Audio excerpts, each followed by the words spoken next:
सरस्वती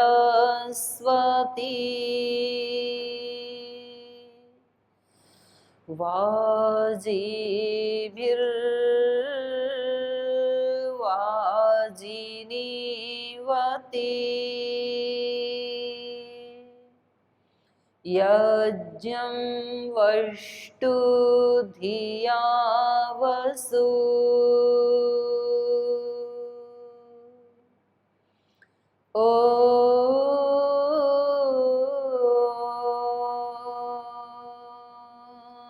अग्न आयाहि वीतये गृणानो हव्यदातये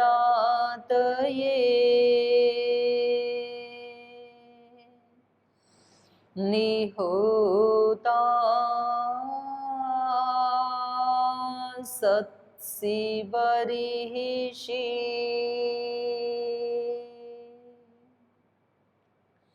ॐ शान्ति शान्ति शान्तिः।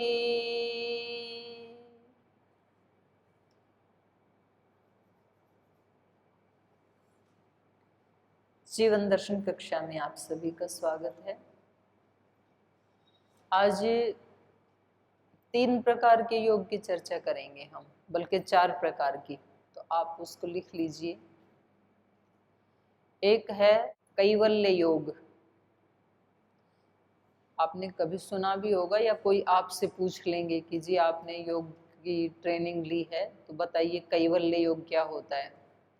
एक होता है प्रतिप्रसव योग, दूसरा सेकंड नंबर है प्रतिप्रसव योग,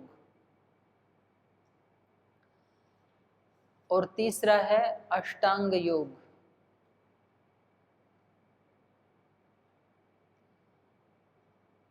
और चौथा है क्रिया योग। 4 प्रकार के योग हो गए, है ना। तो आपके सिलेबस में फिर ये जो अष्टांग योग है इसके 2 पार्ट हैं, अंतरंग बहिरंग, तो उसके आगे डैश करके 2 पार्ट बना लीजिए, अंतरंग बहिरंग। अष्टांग का मतलब है 8 अंग वाला, अष्ट माने 8, अंग मतलब पार्ट, ऐसा योग जिसके 8 अंग हैं उसको अष्टांग योग कहते हैं। और उस 8 के भी फिर 2 पार्ट हैं, उसमें 5 पार्ट को कहा जाता है बहिरंग, और 3 पार्ट हैं लास्ट वाले, उनको कहा जाता है अंतरंग। तो हम पहले वाले से आज शुरू करेंगे, कैवल्य योग किसको कहते हैं, है ना। तो ये सांख्य और योग दोनों का विषय मिलाकर के एक विषय बनता है अष्टांग योग। तो ये जो बोर्ड पे आपने देखा ये सांख्य का सूत्र है, और ये कल मैं आपको वो सूत्र भी भेज दूंगी। सांख्य दर्शन का सूत्र है सत्व रजस तमसाम साम्यावस्था प्रकृति प्रकृतेर महान महतो हंकारो हंकारात् पंच तन्मात्राणि उभयम इंद्रियम तन्मात्रेभ्य स्थूल भूतानि पुरुष इति पंचविंशतिर्गणः, ये सूत्र है, ठीक। तो उसमें ये बताया है कि ये जो सृष्टि बनी ये कैसे बनी, सृष्टि योग भी कहते हैं इसको। जो कैवल्य योग है, कैवल्य योग भी, प्रतिप्रसव योग भी, तो ये इसी में आ जाएंगे सारे। तो यहाँ पर ये कैसे बनी सारी सृष्टि, तो कल मैंने बताया था कि सृष्टि को पूरे विश्व में घूमने की जरूरत नहीं है।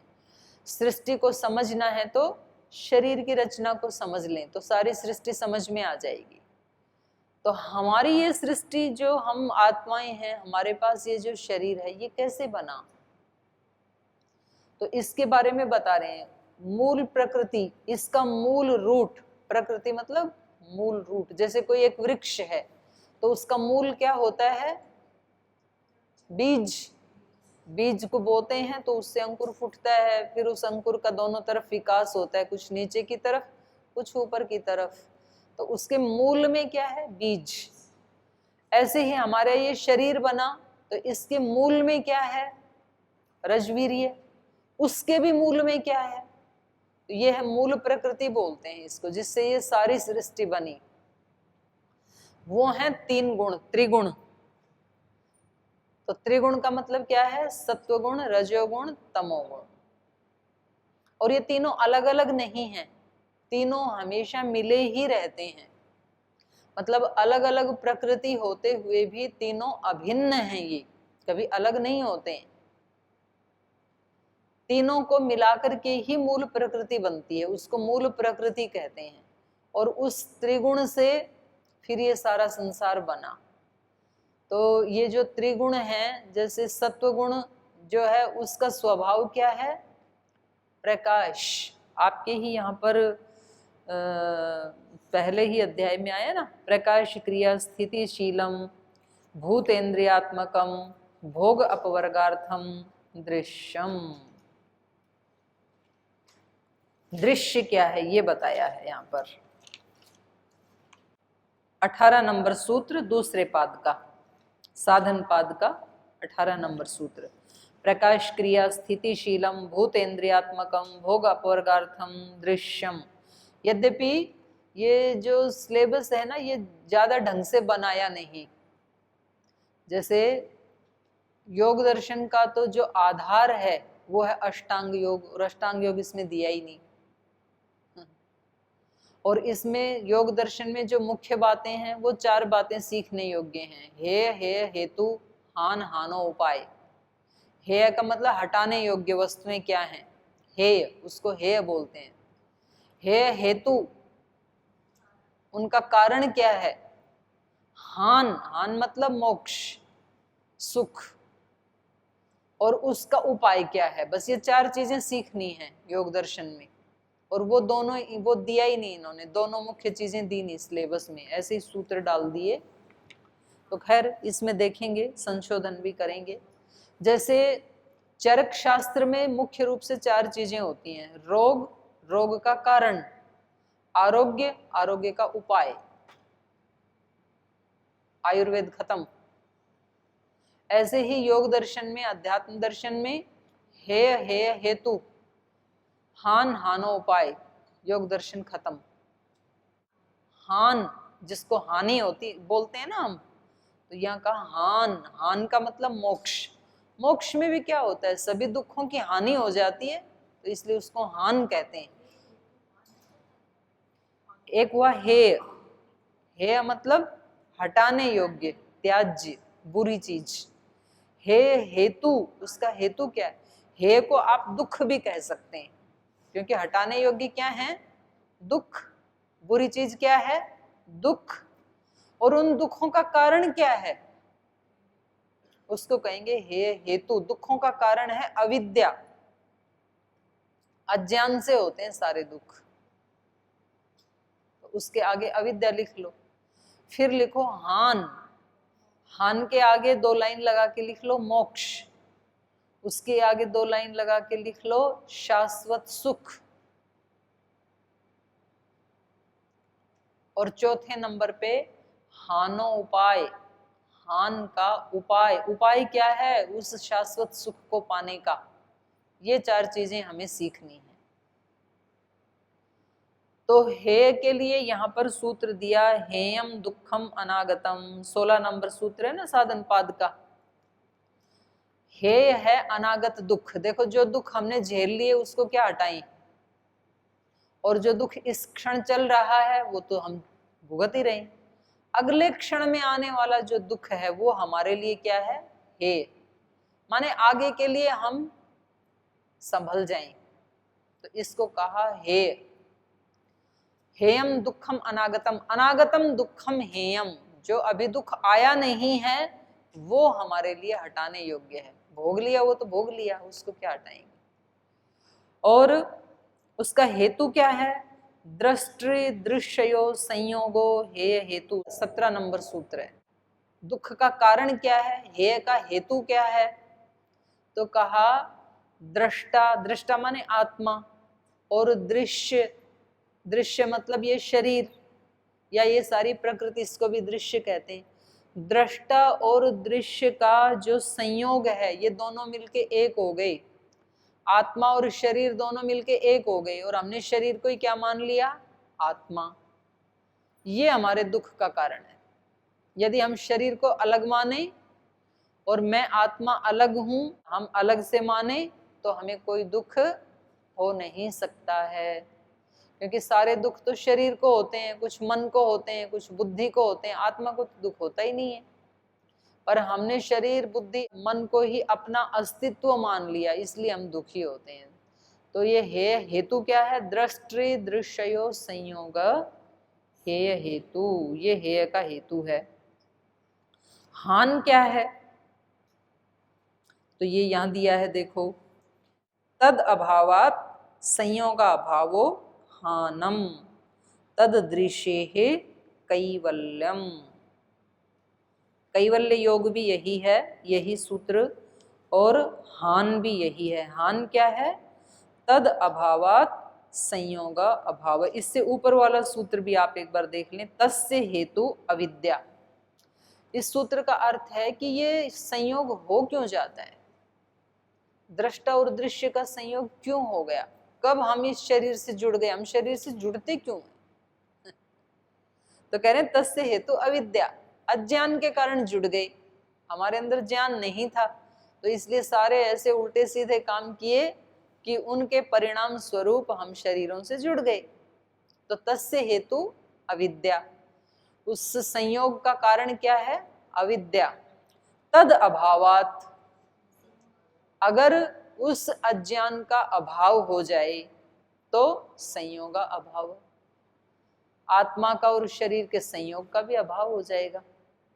अज्ञान मिट जाए यदि, तो हम शरीर में नहीं आएंगे, फिर मुक्त हो जाएंगे, ज्ञान हो गया तो। तस्य अभावात संयोगा भाव, उसी को क्या कहा, हानम। तद अभावात संयोगा भाव हानम, अविद्या का यदि नाश हो जाए तो संयोग का भी नाश हो जाएगा, और वही हान है, वही तो मुक्ति है कि हम शरीर आदि से दुखों से छूट जाएं, उसी का नाम क्या है, हानम। तद्दृश्य कैवल्यम, और वो जो मोक्ष की स्थिति है, तत् वह स्थिति ही दृश्य है, इस दृष्टा के लिए। दृष्टा कौन है, आत्मा, देखने वाला, इस दृष्टा आत्मा के लिए कैवल्यम, यही कैवल्य योग है। केवल का भाव कैवल्य कहलाता है। जब हम कहते हैं ना कि वहां तो केवल मैं ही गया था, तो इसका मतलब कोई दूसरा नहीं था। तो केवल का मतलब होता है एक। तो जब आत्मा शरीर से अलग हो जाए, अपने ही स्वरूप में स्थित हो जाए, उसका नाम क्या है, कैवल्य योग।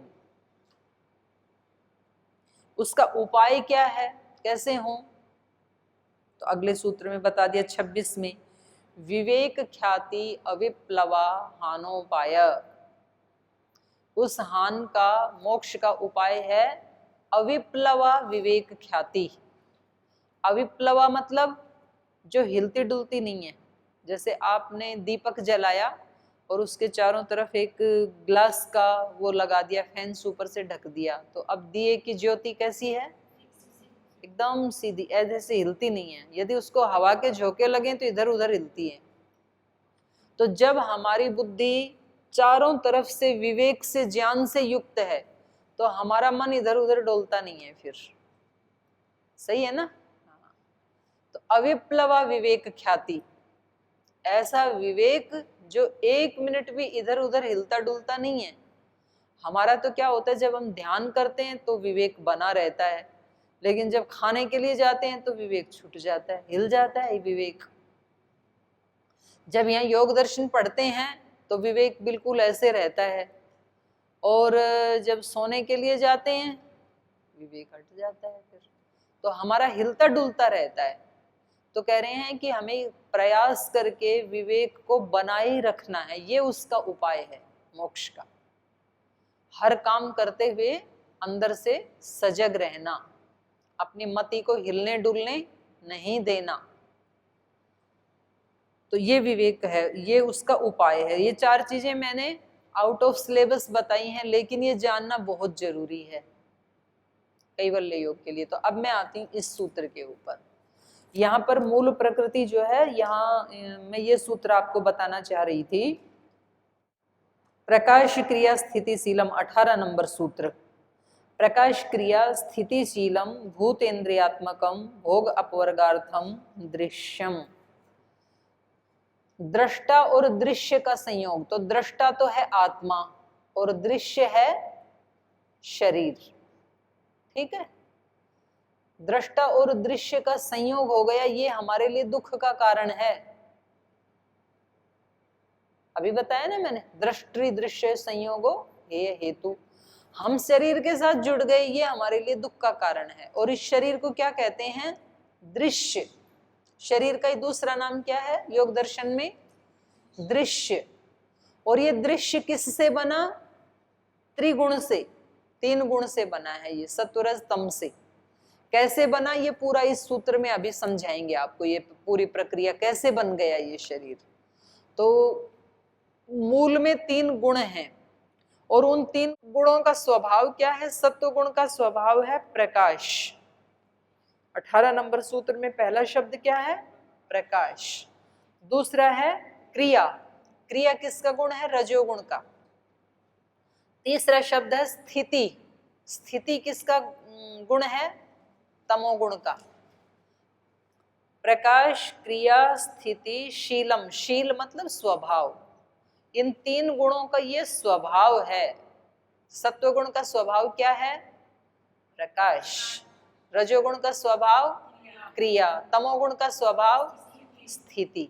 देखो अब हम यहाँ बैठे हैं ना, तो हमारा शरीर स्थिर है, तो ये किसके कारण स्थिर है? स्थिति किस गुण से होती है? स्थिति तमोगुण से। तमोगुण के कारण बैठे हैं, नहीं तो हमारा शरीर ऐसे ऐसे हिलता डुलता रहता, ऊपर नीचे जाता रहता अगर तमोगुण नहीं होता तो तमोगुण बहुत जरूरी है। जो हम बोल रहे हैं और आप सुन रहे हैं, ये क्रिया हो रही है। मैं बोलने की क्रिया कर रही हूं, आप सुनने की क्रिया कर रहे हैं, ये किस गुण से हो रहा है? रजोगुण से। और इस मेरे बोलने से और आपके सुनने से एक ज्ञान की उत्पत्ति हो रही है, हमें कुछ चीजें समझ में आ रही है ना, तो ये किस गुण के कारण हो रहा है? ये सत्व गुण से हो रहा है। तो तीनों गुण अभी काम कर रहे हैं आप में, सत्वरज तम। ये कैसे शरीर तक पहुंच गए तीनों गुण मूल? तो कहा सत्व रजस तमसाम साम्य अवस्था प्रकृति। जब ये बिल्कुल समान रहते हैं, मानो तीनों के तीनों 10-10% रहते हैं, तो उस अवस्था का नाम है मूल प्रकृति। और इसी का नाम है प्रलय अवस्था। इसी को प्रलय कहते हैं। जब प्रलय हो जाती है ना, तो ये तीनों गुण कैसे रहते हैं? साम्य अवस्था में रहते हैं, सम अवस्था में रहते हैं। फिर ईश्वर को लगता है कि सृष्टि की रचना करूं, कुछ बनाऊं, तो वो इनको गति दे देता है। ये तो जड़ हैं, गति हमेशा चेतन का धर्म है, तो भगवान जी इनको गति दे देते हैं। तो गति देने से इनमें थोड़ा इम्बैलेंस होता है, इनमें सत्वगुण ज्यादा बढ़ जाता है, रजोगुण तमोगुण थोड़ा सा कम रह जाता है। जैसे पहले 10-10 थे, तो अब सत्वगुण हो गया 14 और वो दोनों हो गए 8-8, तो वो घट गए दोनों। तो ये जो अब एक नया प्रोडक्ट बनेगा जिसमें सत्वगुण की अधिकता है, इसका नाम है महतत्व। तो सृष्टि में सबसे पहली जो चीज बनती है वो क्या बनती है? महतत्व। महतत्व को ही बुद्धि तत्व कहते हैं। और इसमें सत्व की प्रधानता रहती है, सत्व गुण ज्यादा होता है। हमारी भी जो बुद्धि है उसमें सत्व की प्रधानता है।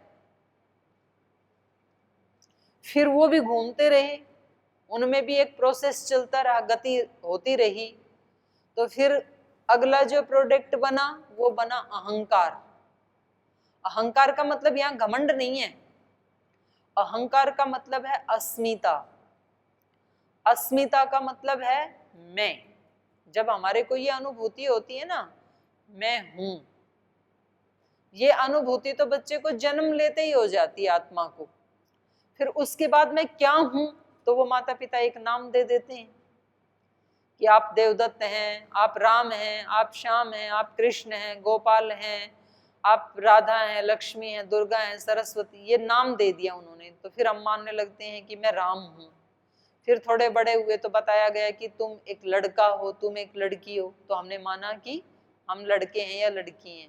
फिर थोड़े बड़े हुए तो बताया कि तुम 10th पास हो। फिर थोड़े बड़े हुए तो बताया तुम ग्रेजुएट हो गए। फिर बड़े हुए तो बताया तुम मास्टर हो गए, तुम डॉक्टर हो गए, तुम धनवान हो गए, तुम अब युवा हो गए, जवान हो गए, अब तुम प्रौढ़ हो गए। ये सारी तो उपाधियां हमें दी जाती हैं बाहर से, लेकिन मैं हूं, इसको कहते हैं अस्मिता, इसी को कहते हैं अहंकार। अहंकार मतलब एक अलग आइडेंटिटी की फीलिंग कि मैं इस ब्रह्मांड से कुछ अलग हूं, मेरा अस्तित्व है, इसका नाम क्या है? अहंकार। या घमंड वाला अहंकार नहीं है। तो क्योंकि अभी तक तो प्रकृति में मेरी कोई अलग पहचान नहीं थी, लेकिन जैसे ही व्यक्ति को ये एहसास हुआ कि मैं एक अलग आइडेंटिटी हूं, इसका नाम है अहंकार। फिर उस अहंकार से क्या बना? 5 तन्मात्राएं। तन्मात्र मतलब तत्मात्र, मात्र मतलब केवल वही। तो 5 तन्मात्र में 5 भूत हम सुनते हैं ना, अग्नि जल वायु पृथ्वी आकाश। तो पृथ्वी तत्व की वो सबसे छोटी इकाई, अभी जो पृथ्वी है जिसको हम पृथ्वी कहते हैं, ये केवल मात्र पृथ्वी नहीं है। इस पृथ्वी में तो शब्द भी है, स्पर्श भी है, रूप भी है, रस भी है, गंध भी है। 5 गुण हैं इसमें पृथ्वी में। पृथ्वी में रूप है? पृथ्वी में रूप है? नहीं है। जिसको हम पृथ्वी कहते हैं उसमें रूप है कि नहीं? दिखता है कि नहीं? रूप मतलब कुछ दिखाई दे, रूप है ना, आप पहचान लोगे ये तो पृथ्वी है। रस है कि नहीं? आप मिट्टी खाओगे तो एक टेस्ट आएगा ना, जो दूसरे टेस्ट से अलग है, तो रस भी है उसमें, रूप है, रस है। गंध है कि नहीं? जब बारिश की बूंदें आती हैं तो शौंधी शौंधी खुशबू आती है, तो इसमें गंध भी है, रूप है, रस है, गंध है। स्पर्श है कि नहीं? पृथ्वी को आप स्पर्श करके बता दोगे कि मिट्टी है, तो स्पर्श गुण भी है उसमें, रूप, रस, गंध, स्पर्श। शब्द है कि नहीं? शब्द पृथ्वी में, पृथ्वी घूम रही है तो शब्द है कि नहीं उसमें? शब्द भी है। सुनाई नहीं देता है, आराम से कान लगाना पृथ्वी के साथ रात को 1-2 बजे, तो उसमें शब्द भी, क्योंकि जहाँ गति है वहां तो ध्वनि है ही, सीधा सा हिसाब है। गाड़ी चलती है, उसमें गति आती है तो आवाज आती है कि नहीं आती है? आती है। पंखा चल रहा है तो आवाज आती है कि नहीं? आती है। जहां जहां गति होगी, कोई मनुष्य चलता है तो आवाज होती है कि नहीं? होती है। रात को सुनाई देती है, दिन में सुनाई नहीं देती। जब सब सन्नाटा हो और कोई मनुष्य चल रहा हो तो व्यक्ति कहेगा किसी के चलने की आवाज आई, आहट। तो जहां जहां गति है वहां वहां ध्वनि है। तो पृथ्वी भी तो घूम रही है ना। आपको लगता है कि हम रात को यहाँ बेड पे कमरे में सोए थे और रात को बस सुबह उठ के उसी बेड से, उसी कमरे से हम उठ गए, हम पूरी रात इसी कमरे में रहे, ऐसे लगता है ना? उसी कमरे में नहीं रहे, सारा ब्रह्मांड घूम के आ गए आप इतनी देर में। तो बड़ी लंबी यात्रा कर लिया आपने सोए सोए, पता ही नहीं चला आपने, क्योंकि पृथ्वी बहुत फास्ट घूम रही है। तो घूम रही है तो वहां एक ध्वनि उत्पन्न होती है, सूर्य के घूमने से भी एक ध्वनि उत्पन्न होती है। तो जो ओंकार है ना, जिसको हम ओम बोलते हैं, ये जो ध्वनि है, ये इस सारे ब्रह्मांड में ओतप्रोत है। सूर्य के घूमने से, पृथ्वी के घूमने से, चंद्रमा के घूमने से, नक्षत्रों के घूमने से जो ध्वनि उत्पन्न होती है, वो ध्वनि क्या है? ओंकार।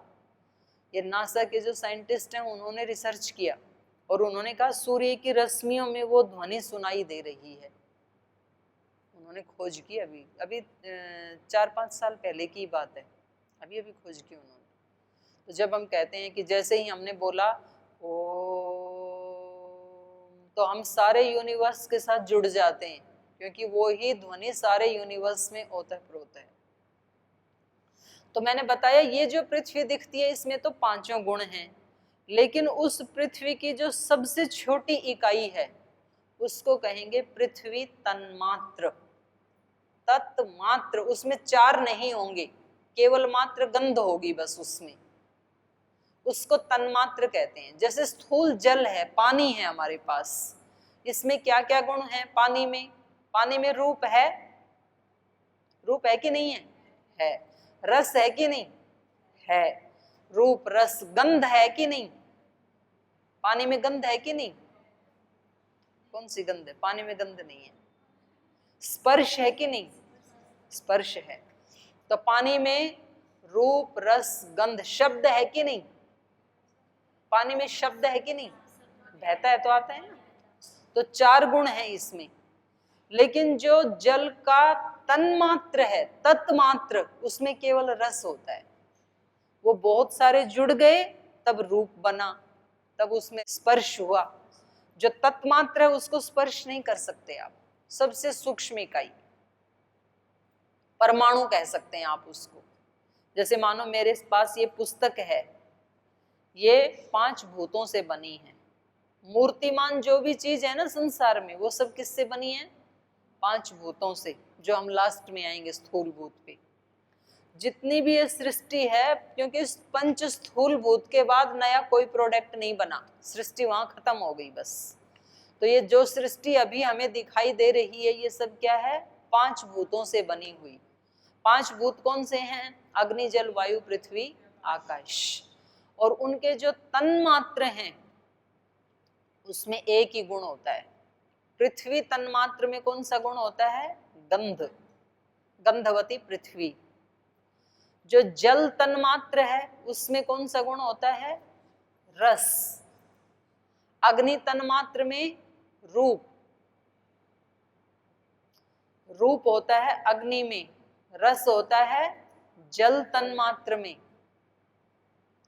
गंध होती है पृथ्वी में। शब्द होता है आकाश में, आकाश का गुण है शब्द। और कौन सा बच गया? स्पर्श, स्पर्शवान वायु, वायु तन्मात्र में होता है स्पर्श।